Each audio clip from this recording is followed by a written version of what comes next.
oleh seorang astronom asal Portugal bernama Alfonso de Albuquerque. Kemudian Alfonso ini mengklaim bahwa peta ini saya yang pertama kali menggambarkan. Padahal Umar Al-Khayyam itu hidup pada tahun 511 Hijriah. 511 Hijriah, sedangkan Alfonso ini hidup pada tahun 1500 Masehi. Ratusan tahun sebelum Alfonso sudah ada Umar Al-Khayyam yang menggambar peta dunia. Nah, kemudian kita lihat dengan adanya peta dunia itu berubahlah orang-orang muslim ini menjadi para pelaut, para pengembara yang hebat. Mereka menjelajahi laut dari satu tempat ke tempat yang lain. Sehingga kemudian begitupun menjelajahi padang pasir. Karena zaman dahulu orang-orang takut menjelajahi padang pasir karena tidak tahu nanti jangan-jangan nggak tahu arah pulang. Karena kan kalau kita sudah ada di padang pasir itu nggak tahu mana selatan, mana utara, mana barat. Dari mana saya datang tadi? Makanya dulu banyak orang-orang mati atau meninggal di tengah padang pasir karena tidak tahu arah. Nah, dengan adanya peta pertama yang dibuat oleh Umar Al-Khayyam, maka mulailah orang-orang muslim itu menjadi penjelajah yang hebat. Kemudian orang muslim itu menjadi kuat secara maritim. Umat Islam itu kuat secara maritim. Kemudian ada namanya misalnya Ahmad bin Majid, seorang ulama, menyusun beberapa kitab yang berjudul misalnya Al-Fawaid fi Usul Ilmil Bihar. Kemudian ada judulnya Al-Umdah Al-Mahdiyah fi Dhabtil Ulumil Bahriyah. Kemudian ada Hawiyatul Ikhtisar fi Usul Ilmil Bihar. Itu ilmu-ilmu tentang kelautan semuanya. Sehingga Ahmad bin Majid ini digelari oleh orang-orang Portugal, oleh orang-orang Barat sekarang sebagai Amirul Bihar, sebagai rajanya laut. Kadang-kadang disebut juga Asadul Bihar. Tadi yang coba browsing siapa Ahmad bin Majid ini langsung muncul singa lautan katanya. Yang hidup ratusan tahun yang lalu dan dari kalangan muslim. Kenapa beliau digelari seperti itu? Karena jurnal-jurnalnya, kemudian kitab-kitabnya yang membahas tentang bagaimana tentang kelautan. Bagaimana sekarang orang-orang untuk kuliah di maritim itu mahal harganya. Kalau bisa anak-anak, bapak-bapak, ibu-ibu bisa kuliah di maritim langsung bisa jadi pegawai di PBB itu. Karena saking langka ilmu-ilmu seperti ilmu maritim, ilmu kelautan seperti ini. Kemudian kita lihat dan ini bentuk daripada sejarah yang sudah diburamkan. Apabila kita lihat sekarang kita diajarkan bahwa penemu pertama benua Amerika yang menjadi sebagai negara adikuasa sekarang, karena benua Amerika itu adalah tanah yang daratan yang memang sangat potensial untuk dihidupkan, untuk dimakmurkan. Dan yang paling pertama apabila kita lihat dalam buku-buku sejarah itu yang menemukan adalah Christopher Columbus namanya. Padahal ada namanya Profesor Fuad Sezgin dari Turki, itu membuat buku berjudul Iktisyaful Muslimin lil Qarah al-Amerikiyah qabla Christopher Columbus. Ya, bagaimana yang sebelum Christopher Columbus menemukan benua muslim, menemukan benua Amerika, menginjakkan kaki di tanah Amerika, sebelumnya itu jauh-jauh hari sudah orang-orang muslim menemukan benua Amerika. Kita lihat dari rihlah atau pengembaraan Ibnu Battutoh dan juga pengembara-pengembara yang lain. Mereka itu telah melewati apa yang disebut dengan benua Amerika saat ini. Kemudian kita lihat juga dengan gemarnya orang-orang muslim itu berlaut, kemudian berpetualang. Makanya agar kita itu lebih terbuka pikirannya, maka lebih sering berpetualang, lebih sering menjelajahi bumi Allah Subhanahu wa taala agar lebih terbuka wawasan kita. Ya, itulah dari buktinya apa? Imam Asy-Syadzili, seorang wali kutub, seorang wali besar, itu membuat hizib yang disebut dengan Hizbul Bahr. Nah, di sini itu kita baca setiap selesai sholat asar di Masjid Niki, kita baca setiap selesai sholat asar itu bagaimana sejarahnya dibuat. Karena zaman dahulu orang-orang sering naik ke laut, orang-orang muslim gemar berlayar, gemar berlaut. Tentu di tengah-tengah laut itu banyak ancaman-ancaman kebahayaan seperti badai, kemudian cuaca buruk. Maka diberikanlah zikir-zikir, wirid-wirid yang bagus untuk dibaca untuk tetap mendapatkan perlindungan Allah Subhanahu wa taala. Selain Hizbul Bahar juga dikarang Hizbul Bar, yaitu hizib daratan. Hizbul Bahar itu artinya hizib yang kita baca ketika di lautan. Begitupun tidak hanya di lautan, akan tapi ketika kita mengarungi lautan hidup yang penuh dengan badai, cobaan, juga bagus untuk tetap kita baca sekarang. Nah itu nanti jamaah-jamaah apabila ingin memiliki amalan-amalan yang bagus, nanti insya Allah bisa kita bagikan Hizbul Bahar ini. Kemudian ada belakangan seorang duta besar asal Maroko yang soleh, ya, sebagai duta besar akan tapi orangnya soleh, bernama Syekh Abdul Hadi At-Tazi. Kalau tidak salah beliau ini masih hidup. Karena beliau itu sebagai duta besar itu pasti jam terbangnya itu tinggi. Duta besar kami saja di Mesir itu besok ada yang di Indonesia, kita lihat fotonya sekarang sudah ada di Mesir. Besok sudah ada di Indonesia lagi, bolak-balik duta besar itu. Sehingga terpikirkanlah dahulu Imam Asy-Syadzili ketika sering berlayar orang-orang membuat Hizbul Bahar. Nah sekarang saya perlu juga ketika jam terbang saya tinggi, ketika di pesawat itu saya kumpulkan wirid-wirid dari Rasulullah SAW untuk menundukkan bahaya-bahaya yang tercipta yang ada di langit, yang ada di udara. Maka beliau membuat Hizbul Jau, artinya namanya Hizbul Jau, artinya hizib yang dibaca di atas udara. Jadi lengkaplah ada bagi umat Islam ini, lengkap wiridnya, lengkap bacaannya agar tetap tenang dalam menjalani apapun. Di laut bisa membaca Hizbul Bahar, hizib lautan, doa-doa di laut. Kemudian ketika bermusafir darat, naik bis, naik kereta bisa membaca Hizbul Bar, hizib yang dibaca ketika di daratan. Kemudian ketika naik pesawat kita baca Hizbul Jau, hizib yang doa-doa yang bagus untuk kita baca di atas udara. Kemudian itulah tadi bagaimana akhlak ittisa atau akhlak al-infitah yang didorong oleh Al-Quran, didorong oleh As-Sunnah, itu mendorong umat-umat muslim untuk membangun yayasan-yayasan astronomi. Maka terlahirlah penemuan-penemuan yang amat penting bagi peradaban manusia. Kemudian yang selanjutnya adalah akhlak al-karamul ilmi, kedermawanan intelektual, sehingga nanti akan terwujudkan dalam lembaga-lembaga pendidikan, universitas-universitas, madrasah-madrasah. Kita lihat ada yang disebut dengan madrasah al-muntasiriyah dulu. Itu apabila kita ada seorang mu'arrikh atau seorang sejarawan besar namanya Imam Az-Zahabi. Imam Az-Zahabi ini ada kitabnya Tarikhul Islam, itu kalau tidak salah 30 jilid. Dibuat sejarah Islam dari masa ke masa, dan beliau menilai bahwa sampai saat ini madrasah terbesar itu adalah madrasah Al-Muntasiriyah yang dibangun oleh Khalifah Muslim, yang dimana luasnya itu seluas 500 kampung. Ya mungkin kalau kita lihat sekarang, kalau kita lihat ke Mataram itu Universitas Unram itu memang luas. Mungkin seluas satu kampung, satu desa luasnya Universitas Mataram. Akan tapi universitas, begitupun UGM, Universitas Gadjah Mada, Universitas Indonesia, luas memang. Akan tapi apabila kita lihat pada zaman dahulu, universitas yang dibangun oleh orang-orang muslim bernama Madrasah Al-Muntasiriyah itu luasnya seperti 500 kampung. Di sana ada hutan, di sana ada sawah-sawah, kemudian di sana ada macam-macam yang dimana penghasilan sawah, penghasilan hutan, penghasilan sungai-sungai itu semua untuk dikhidmatkan kepada penuntut ilmu. Ya, sehingga penuntut ilmu itu asik belajar. Anak-anak didiknya itu tinggal belajar sudah kerjaannya. Nggak perlu mikirkan dari mana biayanya, nggak perlu mikirkan siapa yang ngasih makan. Kemudian nggak perlu mikirkan siapa yang mencucikan pakaian. Sudah ada pegawai-pegawai yang digaji oleh pemerintah. Siapa yang akan membersihkan kamar dan lain sebagainya sudah ada. Karena begitu fasilitas yang dipersembahkan oleh pemerintah muslim yang tahu akan pentingnya pendidikan pada zaman dahulu berdasarkan giringan akhlak yang disebut dengan al-karamul ilmi atau kedermawanan intelektual. Kemudian Imam As-Sakhawi, nah ini juga salah satu ulama yang terkenal di Azhar, itu beliau memiliki kitab judulnya Wajizul Kalam fi Zaili Tarikhi Ad-Duwalil Islam. Beliau menceritakan di sana, silakan dibaca kitabnya itu, menceritakan bagaimana kemakmuran, meriahnya keilmuan di Kairo atau di Mesir pada abad 9 Hijriah, dan itu diakui oleh seorang sejarawan bernama Ibnu Khaldun. Ketika datang ke Mesir, beliau mengatakan apabila kalian ingin melihat pendidikan sebetulnya di dunia, maka lihatlah Mesir.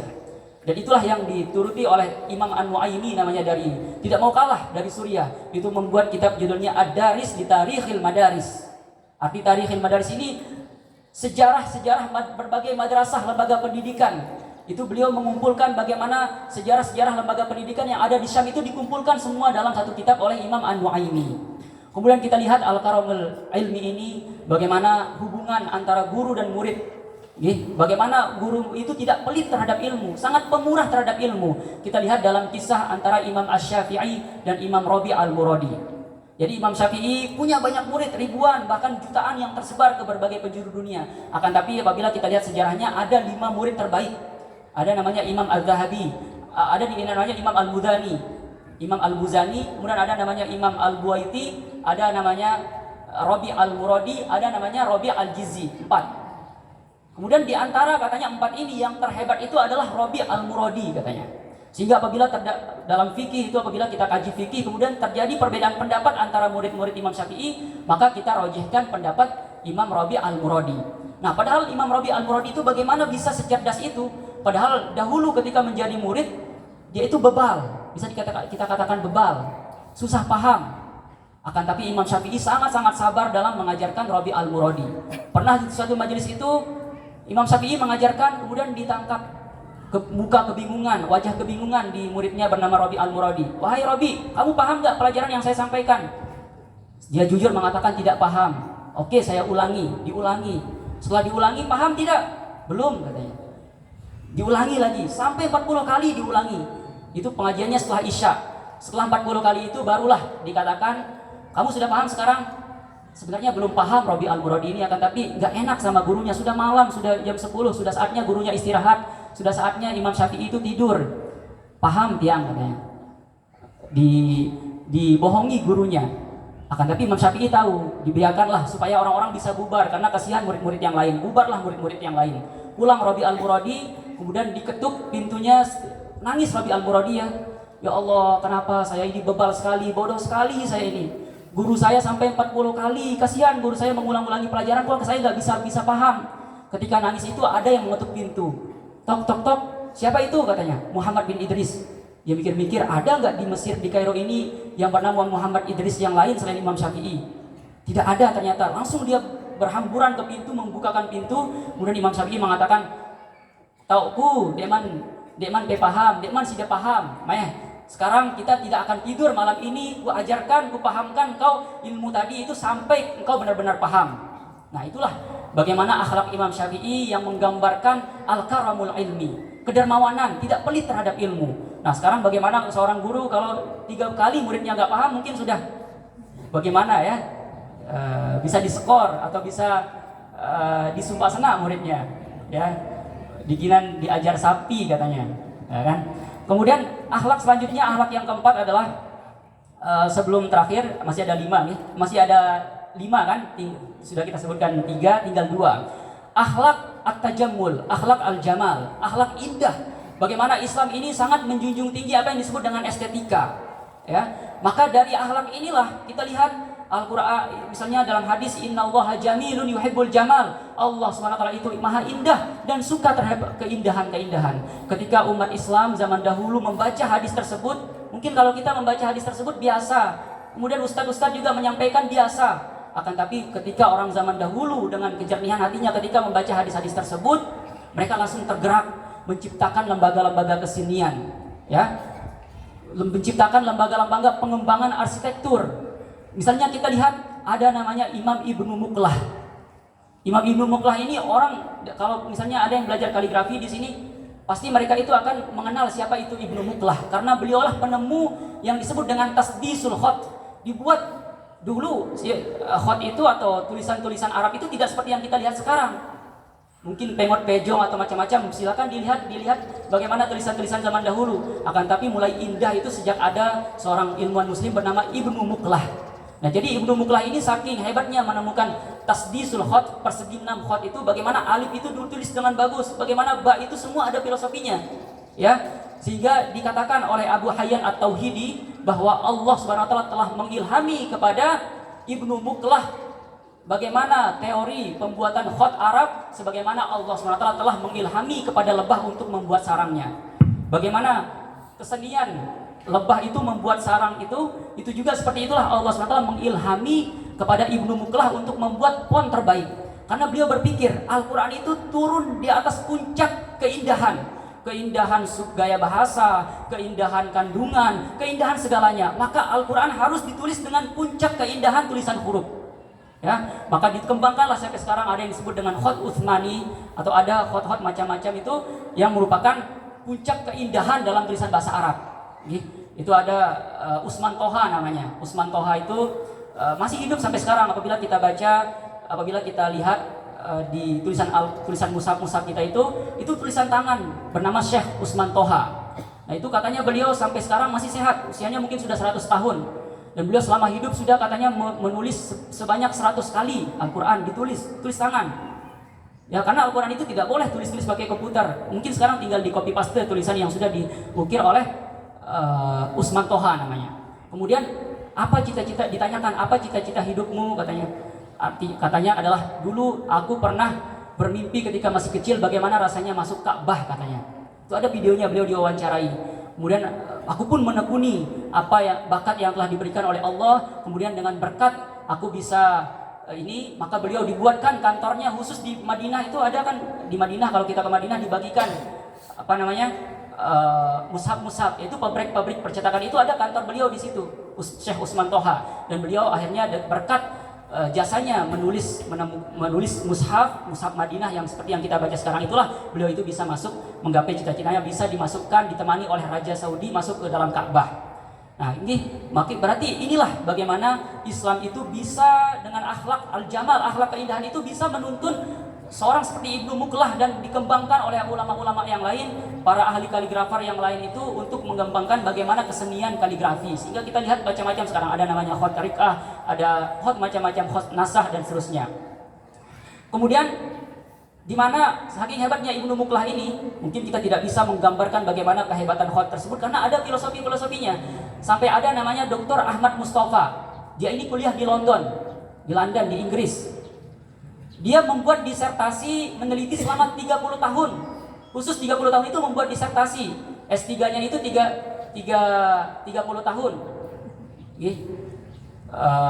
Makanya mungkin kedinginan karena banyak S-nya. Terus apa namanya?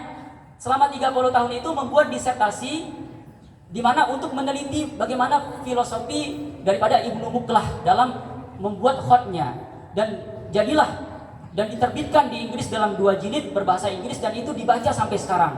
Kemudian begitupun keindahan kesenian orang-orang muslim dalam membangun kubah dan menara, ya. Ada namanya di Mesir, kita tahu ada namanya Masjid Sultan Hasan. Nah, Masjid Sultan Al Hasan ini kita lihat arsitekturnya itu luar biasa. Dan itu disebut dengan arsitektur karena ada macam-macam bangunan ini arsitekturnya. Kalau bagi arsitek orang yang jurusan arsitek itu tahu. Ini Al-Azhar itu arsiteknya apa, Sultan Hasan itu arsiteknya apa, ada namanya Masjid Sultan Ayyubi, Salahuddin Al-Ayyubi itu arsiteknya apa, mereka itu tahu. Dan Masjid Sultan Al-Hasan ini nama arsitekturnya adalah Al-Handasah Al-Iqlidiyah, di mana sekarang itu setelah 120 tahun Al-Handasah Al-Iqlidiyah inilah, kalau dalam bahasa Inggrisnya itu elliptic geometry. Ada yang jurusan arsitek di sini? Judul nama arsitek, gaya arsitektur elliptic geometry atau Riemann geometry itu dikaji oleh Barat, dan bisa kita lihat sekarang bangunan-bangunan Barat itu menggunakan apa yang telah ada ditemukan 120 tahun yang lalu oleh di Masjid Sultan Al Hasan. Kemudian ada namanya Dr. Mustafa Badawi. Dr. Mustafa Badawi itu membuat meneliti ke seluruh dunia. Datang ke masjid-masjid yang ada di Indonesia, datang masjid yang ada di Cina, yang ada di Maroko, yang ada di Mesir, diteliti semua masjid-masjid. Sehingga beliau itu membuat kitab judulnya Asrarul Manarat wal Ma'azin wa ma fiha minal isyarat ilal qiyam wal akhlaq. Jadi menara, judulnya Al-Manarat wal Ma'azin, menara-menara dan kubah-kubah. Dan di dalam gaya atau pembangunan kubah dan menara-menara itu ada fiha minal isyarat wal qiyam wal akhlaq. Ada filosofi akhlaknya di balik itu. Sehingga berdasarkan kesimpulan penelitian beliau dalam kitabnya, itu panjang akan tapi beliau menyimpulkan baik masjid di Maroko, baik masjid di Aljazair, baik masjid di Andalusia, baik masjid di Cina dan di Indonesia termasuk, beliau menemukan menara itu terdiri dari 3. Kan menara itu kita lihat kan seperti ini, 1, kemudian atasnya lebih kecil lagi, kemudian atasnya lebih kecil lagi, itu 3 tingkat kan. Menaranya itu semua masjid-masjid di dunia itu seperti itu. Kemudian dilihat kubahnya itu terdiri dari 8 tiang. Dilihat kubah-kubah yang ada di masjid seluruh dunia itu pasti ada 8 tiang. Apa filosofi menara itu ada tingkatnya? Itu menggambarkan iman, Islam dan ihsan. Bahwa agama kita ini terdiri dari itu. Bagaimana kita menyempurnakan iman kita, bagaimana kita menyempurnakan Islam kita, bagaimana agar kita bisa sampai kepada titik makom ihsan. Atau bisa juga menyimbolkan hakikoh, kemudian thariqoh, kemudian syariah. Bagaimana kita awali dengan syariah kita sempurnakan, kemudian barulah kita menjalani thariqoh, barulah kita bisa menemukan hakikoh. Kemudian atau bisa juga bermakna dalam tasawuf itu ada yang disebut dengan at-takhalli minar radha'il. At-takhalli, at-tahalli, kemudian at-tajalli. Kita mulai dengan at-takhalli, kita membersihkan hati kita daripada kekotoran-kekotoran, penyakit-penyakit hati. Setelah kita bersihkan, kita at-tahalli, kita hiasi dengan akhlak-akhlak mulia. At-tahalli bil fadail. Kita hiasi dengan akhlak-akhlak mulia, barulah kita bisa itu at-tajalli. At-tajalli itu semua nyata. Kita bisa, kalau bahasa makin itu kita bisa kasyaf, kita bisa mencapai maqam ihsan, ka'annaka tarahu fa illam takun tarahu fa innahu yarak. Kita menyembah Allah seakan-akan kita bisa melihat Allah, kalaupun kita tidak bisa melihat Allah secara langsung, kita yakin bahwa Allah melihat kita. Itu maksudnya at-tajalli. Kemudian kubah itu terdiri 8 tiang. Apa filosofinya? Itu adalah umat Islam terinspirasi dari firman Allah Subhanahu wa taala yang berbunyi wa yahmilu arsy rabbika fawqahum yauma idzin tsamaniyah, bahwa arsy Tuhanmu itu dibawa oleh 8 malaikat. Jadi ada 8 malaikat yang menjonyong arsy Allah Subhanahu wa taala. Maka begitupun kubah sebagaimana singgasana itu juga disokong oleh 8 tiang, di mana 8 tiang ini juga bisa menggambarkan ada 8 pintu surga, agar orang-orang yang datang ke masjid itu memerhatikan itu, bahwa menaranya itu ada 3, kemudian mereka tersemangat bahwa nanti untuk masuk salah satu pintu daripada 8 pintu surga. Kemudian yang terakhir adalah akhlakul itqan, akhlak profesionalisme. Bagaimana Islam mendorong, misalnya innallaha, dalam hadis innallaha yuhibbu 'abdan idza 'amila 'amalan an yutqinahu. Allah SWT mencintai seorang hamba apabila bekerja, dia itu profesional dalam bekerja, tidak asal-asalan dalam bekerja. Itulah makna al-itqan, ya. Maka dari sinilah, dari akhlak al-itqan ini, orang-orang muslim zaman dahulu itu membuat lembaga-lembaga khusus untuk peningkatan mutu bekerja. Apabila ada orang yang mau masuk pasar, mau berjualan, dibuat kursus-kursus dulu. Begini ilmu dari pasar. Ada orang yang mau menikah, diajarkan kursus menikah. Ada orang mau menjadi presiden, ditatar dulu. Ada orang mau menjadi guru, dibuat diklat-diklat bagaimana menjadi guru yang baik. Nah, itulah pernah diadukan zaman dahulu, ada seorang ulama besar namanya Imam Tajuddin As-Subki. Ada orang yang datang kepada Imam Tajuddin As-Subki sebagai ulama besar di Mesir saat itu. Orang tersebut mengadukan, atau segerombolan orang mengadukan, "Ya Imam, kenapa sekarang ini kok kita lihat tidak ada berkah di amalan kita, di pekerjaan-pekerjaan kita ini terasa tidak berkah. Kenapa kok hasil kita itu semakin sedikit? Kemudian produksi misalnya padi itu sedikit. Kemudian di pemerintahan juga tidak jelas cara memerintahnya. Guru-guru juga tidak jelas di sekolah. Ini apa yang salah? Apa solusinya wahai Imam?" Ditanyakan Imam Tajuddin As-Subki. Imam Tajuddin As-Subki menerima laporan tersebut, langsung merenung. Apa solusinya ini, katanya. Akhirnya beliau turun gunung, langsung meneliti ke masyarakat, mendatangi satu persatu profesi-profesi, mendatangi sultan, kemudian diwawancarai, mendatangi wakil presiden, diwawancarai, didatangi semua menteri, diwawancarai, didatangi para pedagang, didatangi para nelayan, didatangi para guru, didatangi para petani. Semua profesi-profesi itu beliau sampai mengumpulkan ada 113 jenis profesi, itu beliau datangi semuanya. Kemudian beliau menulislah undang-undang atau peraturan-peraturan dalam bekerja. Nanti presiden ada khusus adab-adabnya yang dia perhatikan dalam menjalankan tugas. Wakil presiden ada adab-adab khusus yang dia perlu. Kan sekarang ada namanya ilmu psikologi profesi namanya. Itu dikaji oleh orang-orang di kuliah, kemudian orang-orang di manajemen. Kemudian juga ada, kalau kita di organisasi itu ada apa istilahnya deskripsi jobnya itu apa, sebagai menteri ini, maka jobnya atau pekerjaannya itu apa. Nah, itu udah dituliskan oleh Imam As-Subki, bukan seorang negarawan, bukan siapa yang menuliskan itu, akan tetapi seorang ulama besar, dan itu terkumpulkan dalam kitabnya yang berjudul Mu'idun Ni'am wa Mubidun Niqam. Judul yang sangat bagus, Mu'idun Ni'am wa Mubidun Niqam. Karena tadi kan pertanyaannya adalah bagaimana caranya untuk mengembalikan berkah dalam pekerjaan-pekerjaan kita di negara ini. Maka beliau memberikan judulnya mengembalikan. Mu'idun Ni'am itu artinya mengembalikan berkah, mengembalikan nikmat dalam pekerjaan-pekerjaan kita. Ya, sehingga nanti pekerjaan itu lebih produktif, lebih bermanfaat, dan lebih berkah hasilnya. Kemudian wa mubidun niqam, membasmi segala bencana-bencana yang bisa mengganggu pekerjaan-pekerjaan kita. Misalnya sekarang petani banyak hama, kemudian juga pedagang, nelayan, itu semua ada bagaimana agar diatur semuanya, bagaimana agar bisa petani itu bisa menghasilkan panenan yang terbaik. Sehingga kitab niki itu, saking mungkin orang-orang Islam tidak memberikan perhatian besar kepada itu, ya. Akan tetapi kitab ini itu Mu'aidun Ni'am ini sempat padahal pernah menjadi bestseller, sangat laris, sangat laku dan dipegang oleh setiap orang pada zamannya. Akan tapi sempat hilang, dan itu baru pertama kali ditemukan oleh seorang orientalis bernama Brockleman. Brockleman itu baru menulis hanya di bahwa Imam As-Subki ini punya kitab judulnya Mu'aidun Ni'am wa Mubidun Niqam. Lebih spesifiknya seorang orientalis asal Swedia itu yang mencari-cari di mana nuskhahnya ini, di mana naskahnya. Ditemukan naskahnya, barulah kitab Mu'aidun Ni'am wa Mubidun Niqam itu baru pertama kali diterbitkan pada tahun 1908 dan di mana? Di Leiden, di Belanda. Nah, itu bagaimana orang-orang barat, justru orang-orang Eropa sekarang yang memberikan perhatian besar terhadap karya-karya seperti ini. Dan itulah kitab, dan di sini seorang orientalis Swedia itu dalam mukaddimah atau dalam pendahuluan dia mentahqiq kitab tersebut, dia menuliskan ini adalah buku pertama dalam sejarah manusia katanya yang berbicara tentang aturan profesi yang kini itu sangat penting untuk dibahas ya. Nah, itulah 5 akhlak yang amat penting, dan bagaimana kita tahu bahwa agama Islam itu sangat mendorong akhlak yang bisa menggerakkan kita untuk menghasilkan hal-hal penting, menyumbangkan hal-hal penting bagi peradaban dan kemanusiaan.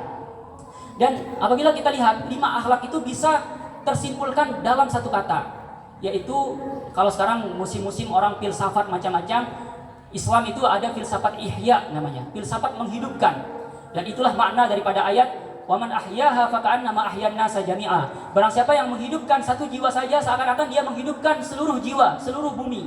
Maka inilah dari di sini diambil filsafat ihya namanya. Menghidupkan kembali, menyegarkan kembali. Kemudian awaman kana maitan fa ahyainahu, ada kata-kata fa ahyainahu. Kemudian ya ayyuhalladzina amanu stajibu lillahi war rasul idza da'akum lima yuhyikum. Ya, kata-kata ihya itu seringkali disebutkan, artinya bagaimana kita menghembuskan dalam diri kita, dalam diri umat manusia agar bahwa alam dunia ini baik-baik saja, dan kita menyumbang untuk sama-sama memperbaiki dunia ini. Dan bagaimana kita menghidupkan dunia itu dengan ilmu, menghidupkannya dengan akhlak, menghidupkan dengan zikir, menghidupkan hati kita dengan mengenal Allah, dan kita menghidupkan hari akhirat juga, tidak hanya menghidupkan dunia saja. Nah, di mana termasuk misalnya Imam Al-Ghazali diberikan taufik yang luar biasa menulis kitab Ihya Ulumuddin, menghidupkan kembali ilmu-ilmu agama.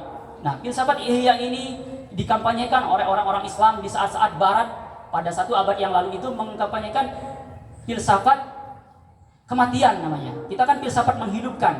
Kalau kita tahu misalnya yang membaca sejarah-sejarah filsafat, ada istilahnya silsilah serial filsafat kematian. Misalnya ada namanya ilmuwan Barat itu namanya Heidegger. Itu punya teori namanya The Death of Humankind. Filsafat kematian umat manusia. Artinya umat manusia ini sebenarnya sudah mati semuanya. Berarti kita ini mayat-mayat yang hidup sebenarnya. Menurut dia, karena umat manusia semua sudah mati menurut Heidegger. Kemudian menurut David Crystal, itu The Death of Language, kematian bahasa. Bahasa itu sudah mati, sudah punah, tidak ada seni, tidak ada sastra dalam bahasa. Akan tapi dihidupkan oleh orang-orang Islam kembali. Kemudian ada namanya kematian peradaban. Ini dikampanyekan oleh seorang bernama Samuel Huntington, terkenal. Apabila orang-orang kuliah itu seringkali menemukan namanya Samuel Huntington namanya. Itu adalah orang yang mengkampanyekan bahwa peradaban itu telah mati. Kemudian ada bahkan namanya Friedrich Nietzsche. Friedrich Nietzsche ini parah sekali. Dia itu mengkampanyekan bahwa filsafat kematian Tuhan. Dia mengatakan bahwa Tuhan sudah mati, katanya. Maka alam ini bergerak dengan sendirinya, dan dia kampanyekan dan banyak pengikut-pengikutnya. Dan bagaimana dia Tuhan saja sudah dikatakan mati, apalagi yang lain. Nah, kita sebagai umat Islam itu dari tadi itu 5 itu dari sekian banyak 55.000 hadis tadi kita katakan di awal, bisa kita simpulkan dalam 5 akhlak penting yang bisa menggerakkan kita, dan 5 akhlak penting itu bisa kita simpulkan dalam satu saja, yaitu filsafat ihya, filsafat menghidupkan. Seperti yang kita katakan tadi, kita hidupkan dengan ilmu, kita hidupkan dengan akhlak mulia, kita hidupkan dengan zikir, dan kita hidupkan dengan ma'rifatullah.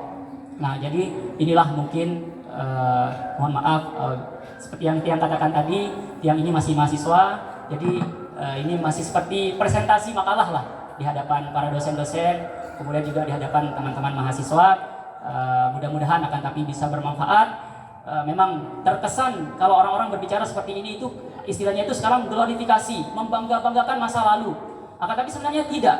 Seperti yang kita katakan tadi, coba bahkan tiang sendiri dari banyak sudah bertahun-tahun belajar agama Islam baru tahu fakta-fakta seperti ini.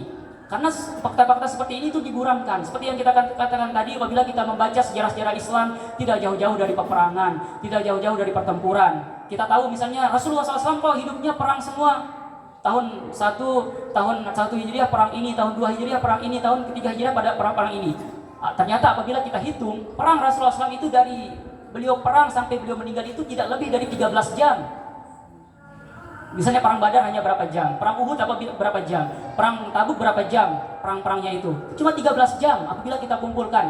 Kemudian yang meninggal baik dari pihak muslim, dari pihak kafir tidak lebih dari sekedar 300-an orang lah yang meninggal.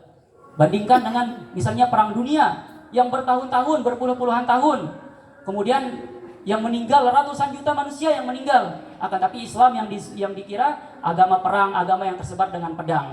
Ya, jadi inilah yang perlu kita ubah pola pikir kita terhadap Islam. Islam adalah agama kasih sayang. 13 jam Rasulullah SAW perang, kemudian sisa-sisanya itulah bagaimana mendamaikan, bagaimana menyebarkan rahmat, bagaimana menyebarkan kasih sayang. Bahkan sering kita lihat di perang, sebelum perang Badar itu beliau berusaha agar bagaimana perang itu tidak jadi. Sebelum perang ini bagaimana perang itu tidak jadi, akan tapi tidak bisa diusahakan, terjadilah perang darurat itu. Nah, jadi inilah semoga bisa bermanfaat. Terima kasih atas perhatian bapak-bapak dan ibu-ibu semuanya. Yang mohon maaf apabila terdapat kesalahan. Yang tutup, wassallallahu wasallama wa baraka ala sayyidina wa maulana wa qurrati a'yunina wa bahjati qulubina wa tajir usina sayyidina wa maulana Muhammad sahibil khuluqil azim sani'il hadarah wal ati minallahi bin nuri wal barakah wal is'adi wal indad wa ala alihi wa sahbihi dzawir rasyad wa ala atba'ihi zawis sadat ila yaumil isti'adad walhamdulillahi rabbil alamin. Wassalamualaikum warahmatullahi wabarakatuh.